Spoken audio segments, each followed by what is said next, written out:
perfectly leads us. What are our predictions for 2015 for video games? One of my predictions was, that I wrote it down here, Zelda's delayed. Yeah. I don't think that game comes out this year. I think, and it's not a commentary on Nintendo, I think that they've shown the propensity many times with many games to say, like, it's just not ready and we're not releasing it. If you look at the timing of how they've rolled that game out and what we've seen of that game over time, we really saw a nice big chunk of it in December. It just doesn't seem like the game's... It seems like the game's ready, if that's like what you're looking at or whatever, but I just feel like there's something within the timing and how they've rolled it out to say that, like, holiday 2015 are kind of cutting it close. Yeah. And I mean, the fact that we saw gameplay on a TV in the background. I mean, right, they wouldn't classic Nintendo, but that says a lot. Yeah, I agree. So I think that game's delayed. There's nothing wrong with that. It's just I think that game's probably Q1 or Q2 2016. So that was one of my predictions. My prediction is similar. I don't think Uncharted 4 hits.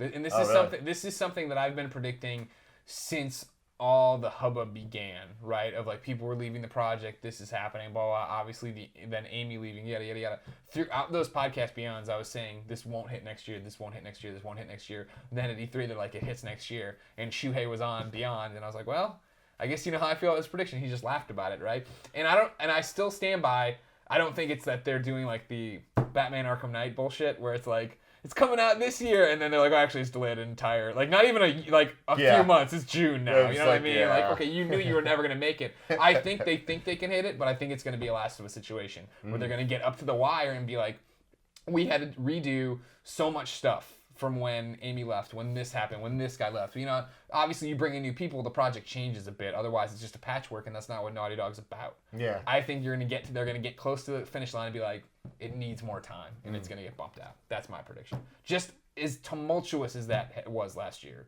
Yeah. It's weird to think now 2014's last year. Yeah, but as weird as that was, that first part of the year for them, losing so many people, all these different things. Now, granted, every Uncharted prediction I've done has been wrong, right? Every time you're like, it's going to be shown at E3 or whatever, whenever the first trailer was, it's like, I don't think so. It's too early. They had to redo all this stuff. Here's the trailer. You know what I mean? Like, we go to PSX, like, what are they going to show? Probably just a sizzle reel. Here's a freaking huge huge demo, a huge dump of information. Yes. A raw dump, as some would say. The raw dump. Yeah, the old raw dump. All that data. I love raw dumps. I think there's going to be a lot of delays, and that worries me. And I feel like we saw a lot of delays this year. Yeah, absolutely. Yeah. That's called the spring now. Yeah. Damn. And I'm worried that a lot of the games that even don't have release dates, so I guess they're not delays, but let me rephrase this. The games that I want to come out in 2015, that I want to soon, like in the next couple months, be announced that yes, they're coming in fall, like Kingdom Hearts and like Battlefront, stuff like that. That's just not going to happen at all. Yeah. And that's upsetting. I don't like that. Like, I want something to look forward to that's like that big, meaty experience that I want. And I'm worried about that. You're worried about that. Yeah. There's been plenty of other games. Yeah. Like Yoshi's Woolly World. Yoshi's Woolly World. Second prediction here, Year of the Yosh. Year of the Yosh! I made this prediction last year. It didn't happen. Yeah? Now's his time. Luigi had his time to shine, and that went really well for him. They gave him even a little bit more. Yeah, that went really well for Luigi. Like, he's the biggest deal in the world. Nobody gave a flying fuck about the year of Luigi. But now he's not. It's because he's not the Yosh. I'm telling you, you're the Yosh. Are you prepared for Yoshi's epic yarn to be as disappointing as Kirby's epic yarn? Where it comes out and it's super short and super easy and everybody's like, God damn it. Never. Nintendo would never do that. Yeah, never. They'd never do that to you again. Second prediction. Insomniac stays in bed with Microsoft, and they announce Sunset Overdrive 2 at some point this year. Wow. Now, here's a few interesting wrinkles about this. Number one, Insomniac's... If you've ever done a prediction episode with Colin, he's now going to give you 15 things so that he can at least get 4 of 15 points. And have a... No, I'm just going to say how I got to this point. Insomniac's an independent developer. They aren't owned by anyone, except for Ted Price and his crew or whatever. They are making a PlayStation exclusive right now. Ratchet & Clank reboot for PS4. That doesn't make... And the movie obviously is coming out, I think, this year too. They have like their little, smaller games initiative. They did, what was that game, Outer Knots or something like that? That like came and went without a goddamn word. And they're trying different things or whatever. So I'm not saying that they're not going to make third-party games like Fuse anymore, and I'm not going to say that they're not going to make PlayStation exclusive anymore, because they are. And the other important thing is that they made Sunset Overdrive with Microsoft because Microsoft let them keep the IP, so they could conceivably go to someone else and make Sunset Overdrive 2, put it on everything.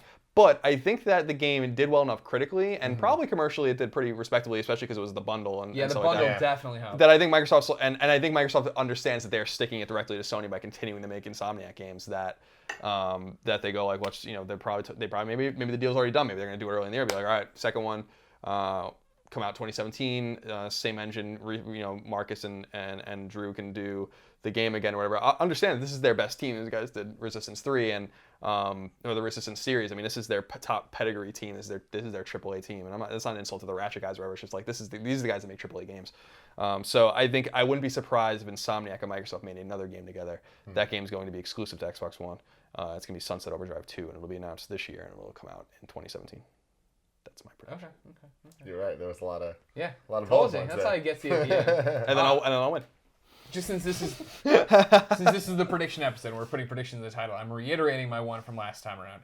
Batman Arkham Knight will have a scene in it, just like Batman Arkham City did, where Robin drops in and is like, "Yeah, you need help," and he's like, "No, go away." It'll be the same thing. Things are going to be getting out of control in Gotham City, and he'll be on a rooftop, like trying to figure something out, talking to Oracle, and then you'll just hear from up above him like, "Hey, Bruce," and like he'll turn around and look up, and it'll be Superman hovering there. And I keep saying maybe Wonder Woman. I'm not confirmed. My vision of the future isn't that clear, but for sure Superman pops up in this game and gets shot down, of course, and he's mean to him, and he leaves him alone. Batman's mean to Superman because that's what Batman does. That's what he does. And that sets up a Justice League, whatever game you want to call it. That even though Rocksteady is ending the Batman trilogy that they've done, they're staying in bed with DC and they're moving over to make a Justice League far-flung, a universe expanding game, and because that's the whole thing of like Arkham Asylum was so amazing for a million reasons, obviously. But as a comic book DC fan of like all the Batman lore and characters they packed in there with references and all these different things, and when Arkham City came out, you're like, wow, you already blew so much of a load, you know what I mean, with Arkham Asylum. Now to go to Arkham City, and they found way more Easter eggs to put in, don't get me wrong, but still it was like, it seems like you should have kept something in the tank a little bit more, right? Now they're already doing a third one. Now they get to get out of Gotham and have Smallville and have Metropolis and have, do these different things. Have Themyscira, do all these different things to connect to it. Build off what you'd assume to be the popularity at this point of the Justice League movies, right? What DC's doing with their cinematic universe, and the fact that you can have now a game that has Superman, Batman, Wonder Woman, Cyborg, Green Lantern, Flash, all have these people that aren't all of a sudden being introduced for the first time in the game. You know what I mean? Like it's a different world now where you can have an awesome Justice League narrative and have them all play off each other that way. So wait, when would you see that game coming out? That's the problem. It's like it's not going to be. I don't think it's overt. I've kicked around the idea again in the vision that WB's making them do this, and that's what WB Montreal's been working on. That they took what they learned with Batman and are now making the Justice League game or the Flash game or whatever the hell it is, something like that. Yeah. But I don't think that's what this is. So that said, it's 3 years before you get that, which again sounds far-flung, but that'd be 2018, and the DC movie slate goes out to 2020 right now. You know what I mean? Like they are playing the long game here, in the movies coming out and them already being committed. Like it's like, the tracks are laid. This isn't like, well, we'll see how Green Lantern does, and maybe there's a Green Lantern too. Like, no. This is happening. These movies are happening regardless. So you can have that, I'm going to do the comic book video game over here, and they're not connected, but they are drawing the fact that when you're walking through the store and you see this Justice League game and you see all these different characters, you now know them because of the movies. You have that mainstream chance to get out and do different things. That's nice. No, that'd be awesome. I mean, I think something similar happened with Dark Knight, like when the movie trilogy was coming out, and then Arkham Asylum was just like, they had nothing to do with each other, but it was timed. And that was a calculated move, right? Nicely, that's been talked about before. That Warner Brothers was like, we can't have another bad Batman game, so don't try to like Batman Begins had a game and it was terrible, and they were like, let's not do that anymore. You know what I mean? Like, give it time, give Rocksteady this chance to go out and do this, and use Batman as a property, but not Dark Knight as a property. You know what I mean? Like, here's this Batman game that isn't tied in. Go have fun. Do you guys think that there's any chance that Marvel's gonna have good games? I mean, there's always a chance. You know what I mean? Like, that's the thing. You don't want to sit here and... I remember how absurd it was. Will Batman ever have a good game? You kidding me? I mean, tangentially, they must understand, because of the family that Marvel's now in, that games can be made on properties that are in the same family. So they have to look at how Star Wars movies or Star Wars games are being made. They have to look at how Disney games are being made, like Disney Infinity, and even Disney. What was that one game? Disney Universe was like a kind of a... like a 3D. Oh right, it was like Little Big Planet. Yeah, it was kind of. I was like, this is kind of good. Like I was like, this is a step in the right direction. So the big thing about that, right, is how it all comes down and shakes down contract wise. Because you figure Marvel forever was in bed with Activision, making games through Activision, right? And if you remember, God, I'm dating. And they were blessed enough to have Raven make one of their games. Right. As well. Yeah, the Wolverine one, which was awesome. Yeah. Well, yeah. That was a great game. It was a great game. Shitty story. All these different. Stick with me.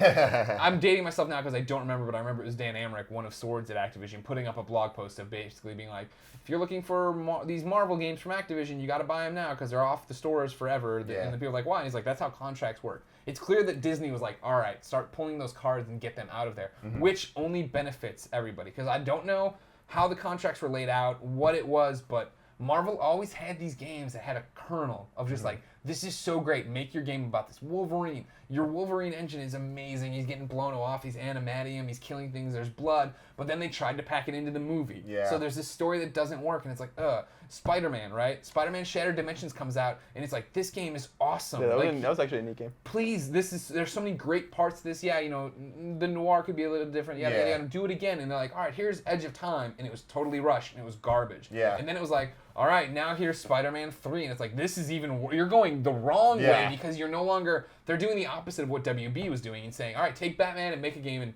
just make do it. Make it be good. You know what I mean? A good Spider-Man game, Right. I would kill for that. I remember on PS1, Spider-Man. Yeah, Oh, I have it right up never there. saw I have it up there on the shelf. Yeah, I got my, man. Spider-Man copy. Yeah. Yeah. Ooh, I love that, and like, you know, it definitely going back to it, it does not hold up. Right, and I mean that, and that's this is still the same thing about Spider-Man 2. We always talk about, right? Of like how much fun it was to swing around the open world and save things, and it was like, it's so my balloon, and you save these balloons like 30 times. Like, oh. But like if you, and that's the when we talk about a platform game, right? Where you're talking about Smash is its own platform. That's the real hook for me, is the first person who figures out, here's the superhero game and you're Superman, Batman, Invincible, whoever, and you put down this game and you say it will be updated every 3 months with a slew of missions to do. And they recycle, but rather than give me 5 missions I have to do 30 times, give me 30 missions I do 1 time. You know what I mean? Which takes time and money, and I understand, but I'll pay that as DLC. Yeah, I just want the one mission of the cranes in Spider-Man. Hey, Spider-Man, swing your cranes over here. Hey, Jimmy, good thing we're all working in the middle of the night, eh? Get him over to Oscorp. Don't put him in a car. My final prediction, the third prediction, final prediction, and this is a big one, so I want you guys to pay attention. It's a megaton? It's literally a megaton. Fallout 4 will be revealed this year, and it will come out this year. Oh my God, yes! Colin. I think Bethesda's sitting on that one, and I really believe that. I think that Bethesda is sitting on this game. I don't think it's done. Sure. I just think that like Todd Howard and those dudes have been working on this game for a long time. How long has it been since Skyrim? Let's see, Skyrim was... Because that was Todd Howard's last like big involvement. Yeah, that was 2011 or 2012. Okay. Oh, it was 11, right? Because it wasn't. It was Uncharted was 11. Right. And then they were 11. Something 11. Yeah, no, you're right. Yeah, it was 2011. So 12, 13, 14, 15. So it'll be 4 years by the time it comes out. All right. You see the game was in pre-production. It's a big studio. And I'm not talking about Bethesda overall as a publisher. I'm talking about Bethesda Game Studios as a big studio. Right. And I really do believe that game's going to be revealed in, say, the spring, and it'll be ready to go by holiday season. Wow. And I think that that's the smart way you should reveal games, and I think that that's the way that gets people hyped. You have a little... The way I would do it was like reveal it in March. Game takes place in Massachusetts or whatever, in the Commonwealth, it Boston, sounds like from all the rumors. At E3, you have it playable to press. You show it at one of the conferences, Sony or Microsoft's. That summer or early fall, you have your press event where you invite press to come play an elongated portion of the game, and then you release it. You know, like there's no reason to string this out. Yeah. Your schedule's great, but at what point are they doing the multiplayer beta? Oh man, because you know it's coming. And that, I mean, no, I don't. I don't know that it's coming. I bet you. I hope. I don't think it will either. I think it's more likely that game will not have multiplayer than it will. And I don't mean that. I mean that in any way. I mean even that in co-op. Like that's not the way people want to play that stuff. Like I really hope they understand that people do not want to play that game with other people.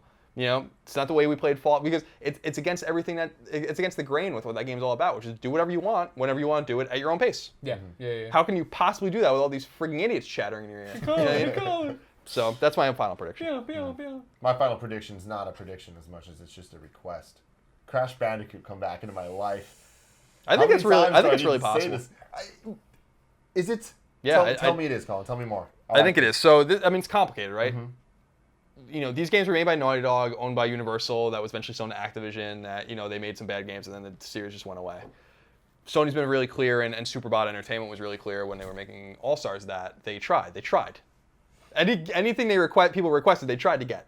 So you would assume that that's Crash, and that's Cloud, and that's whatever. I think that you will find that Activision doesn't want to do anything with it, but that someone's going to have enough money to get it from Activision and do something with it.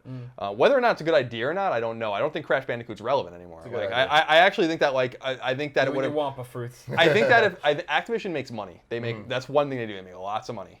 And if they thought that franchise could make any money, they would have made it. Not only would they have made that game a long time ago, probably, but they would have made it with one of their good studios. So I think that they're reading the tea leaves, being like, well, Crash Bandicoot is literally now 15 plus years away from any relevance. Yeah. No. So and the studio that made those games, the games that people cared about, will never touch those games again. So why?